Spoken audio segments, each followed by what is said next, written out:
12,300 years ago, in what is now the Utah desert, somebody dropped a handful of tobacco seeds into a fire. We know because the fire is still there. Archaeologists found the hearth in 2021, the seeds still sitting in it, charred, concentrated, deliberate. It is the oldest physical trace of a human being using tobacco anywhere on Earth, and it is nowhere near where this story starts. For that, you need a Greek man who wrote something down 24 centuries ago, and got called a liar for it ever since.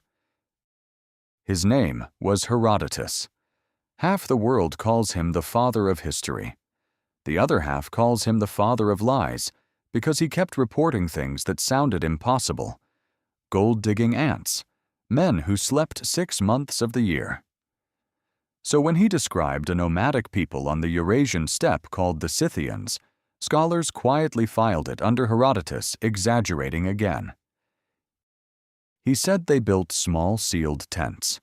He said they heated stones until they glowed. He said they threw hemp seeds onto those stones, climbed inside, and breathed the smoke. And then he wrote the line that got him mocked for 2,000 years. He said they howled with pleasure.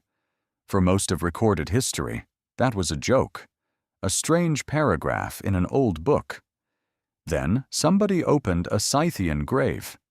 In the Altai Mountains, on the border of Russia and Mongolia, there are burial mounds. The ground underneath them is permanently frozen, which means things survive there that survive nowhere else. Wood, leather, textiles, human skin. When archaeologists excavated them, they found bronze vessels. They found stones inside those vessels, cracked and shattered by heat. They found the poles and felt coverings of small collapsible tents. And they found burnt cannabis. Not approximately what Herodotus described, exactly what Herodotus described. Down to the stones. The man wasn't embellishing. If anything, he undersold it, because he presented this as a bizarre foreign custom, and it turns out to be one of the most ordinary things human beings do. Here's what that tent actually proves. It doesn't prove that one tribe of nomads liked getting high. It proves that by 400 BC, a group of people on the far edge of the known world had already engineered a delivery system. The enclosed space, the heated stone, the controlled dose. That's not discovery. That's refinement. And refinement takes time. A lot of time. So the real question was never when did the Scythians do this? The question is, how far back does this go? To smoke anything, you need fire. And fire is old. The oldest widely accepted evidence of a controlled fire comes from Wonderwerk Cave in South Africa. Burnt plant ash and charred bone, deep inside a cave, roughly 1 million years ago. 1 million years ago, we weren't Homo sapiens yet. That was Homo erectus. Smaller brain, heavier brow, sitting in the dark with fire. Now hold that image, because there's something obvious about it that almost nobody says out loud. Every one of those people was breathing smoke. Constantly. Unavoidably. Every night, for hundreds of thousands of years, inside a cave, with no ventilation. Smoke inhalation is not a behavior our ancestors invented. It was the default condition of being human. And smoke is not one thing. When you burn organic matter, what comes off depends entirely on what you burned. Some plants release compounds that do nothing at all. Some release compounds that will kill you. And some release alkaloids and terpenes that cross out of your lungs, into your blood, and into your nervous system in ways that are, let's say, noticeable. Here's the part that should stop you. The human brain contains receptors that respond to cannabinoids. Those receptors did not evolve because of cannabis. They're part of the endocannabinoid system, which regulates mood, memory, pain, and appetite. Cannabis just happens to fit. But the consequence is the same either way. The first human being who ever sat downwind of a burning cannabis plant did not have a confused brain. They had a brain that already had a keyhole, and something had just shown up with a key. That's the origin story. Not a decision, not a plan. A tired hunter, the wrong bush, the wrong wind direction, and an unexpectedly excellent evening, repeated often enough that somebody eventually made the connection and did it on purpose. And that moment, last time that happened, I felt different, let me do that again, is not addiction. That's cause and effect. That's the same machinery in the skull that eventually gets you agriculture and medicine and physics. The trouble is proving any of it. We have stone tools from 3 million years ago because stone is effectively indestructible. Plants are the opposite. Leaves rot. Roots rot.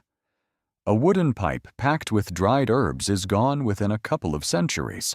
A leather pouch of cannabis dissolves back into the dirt long before anyone shows up with a trowel. So the archaeological record of smoking isn't a record of what people did. It's a record of what happened to survive. Absence of evidence here is genuinely not evidence of absence, which is why that fire in the Utah desert matters enormously. It shouldn't have survived at all. The site has a name, the Wishbone Site, out in the Great Salt Lake Desert. The plant was Nicotiana attenuata, wild tobacco, and the reason we have it is a fluke of chemistry. Seeds that burn without fully combusting can survive as charred carbon almost indefinitely, while every other part of that plant vanished 12,000 years ago. So what we're looking at isn't a record. It's a lottery ticket. And the seeds weren't scattered. They weren't blown in on the wind. They were concentrated in a fire pit alongside the bones of the animals those people were eating for dinner. Now, honest caveat, and the researchers say this themselves, a seed in a hearth doesn't prove the plant was inhaled. It could have been chewed. It could have been eaten. It could have been burned for a reason we haven't thought of. What it does prove is that 12,000 years ago, before pottery, before pipes, before agriculture existed anywhere on Earth, people were putting a psychoactive plant into a fire deliberately, and doing it often enough to leave a trace. And those were not the only humans alive. 12,000 years ago, there were people across Africa, Europe, Asia, Australia. Every one of those populations lived alongside their own local plants. Every one of them had fire. The odds that only the people in Utah worked this out are approximately 0. Now think about what that knowledge cost. Because there was no book. Nobody could tell you which plants opened the keyhole and which ones shut your lungs down. The only way to learn which smoke was medicine and which smoke was poison was for a human being to breathe it and find out. Some of them found out. Some of them found out once. That is how the entire pharmacological knowledge base of our species got built. Trial and error at a real cost with no way to write any of it down. Everything our ancestors knew about plants, they knew because somebody before them took the risk and lived long enough to describe it. Not libraries, not schools. Lived experience, passed mouth to ear, around a fire, in the dark. Which is worth remembering the next time somebody calls prehistoric people primitive. They were running uncontrolled human trials on the entire botanical world and retaining the results across generations without writing. That's not primitive. That's terrifying. Which brings us to the idea that makes this whole story make sense. In the 1980s, a psychopharmacologist at UCLA named Ronald Siegel proposed something that sounds unhinged right up until you look at the pattern behind it. He argued that the pursuit of intoxication isn't a cultural accident and isn't a moral failing. He called it a fourth drive, sitting alongside hunger, thirst, and sex, something biologically embedded. And not only in us. The evidence is the sheer stubbornness of the behavior. Fermented drinks, psychedelic mushrooms, chewed coca, beetle, cat, inhaled smoke, every continent, every era. Populations separated by oceans and tens of thousands of years, independently arriving at the same conclusion. There are plants that change your mind, and we want them.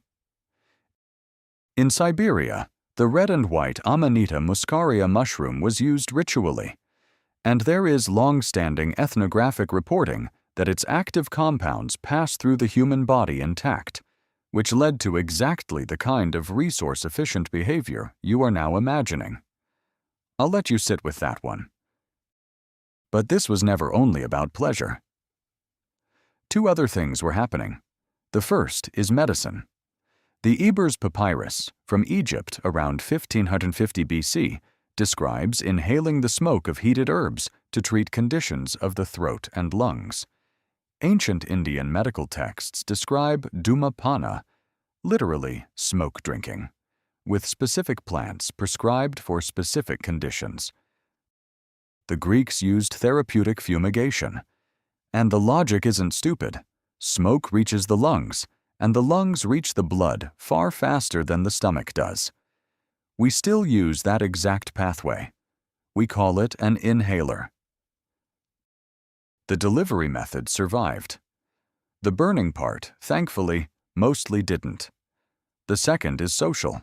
Humans survived in groups. Isolated humans died. So anything that made a group trust each other harder carried real survival value. And a shared altered state is one of the most powerful bonding tools our species has ever found. Modern neuroscience can actually measure it. Synchronized brain activity and elevated trust between people who've been through a ritual together. So a circle of people sealed inside a tent, breathing the same smoke, coming out the other side changed together. That wasn't a party. That was infrastructure, which makes what happened next hard to look at. There's a ceramic flask from the Maya site of Rio Azul in Guatemala around 700 AD. It's painted with glyphs, and the glyphs are a label. They read roughly, "The House of Tobacco." Somebody made a dedicated vessel and wrote on it what belonged inside. That's what this looked like for most of its history. Not casual, rationed. You used it when the ceremony called for it, in the amount the ceremony specified, and not otherwise. Reverence, functioning as a dosing protocol. Then tobacco crossed the Atlantic, and the protocol didn't come with it.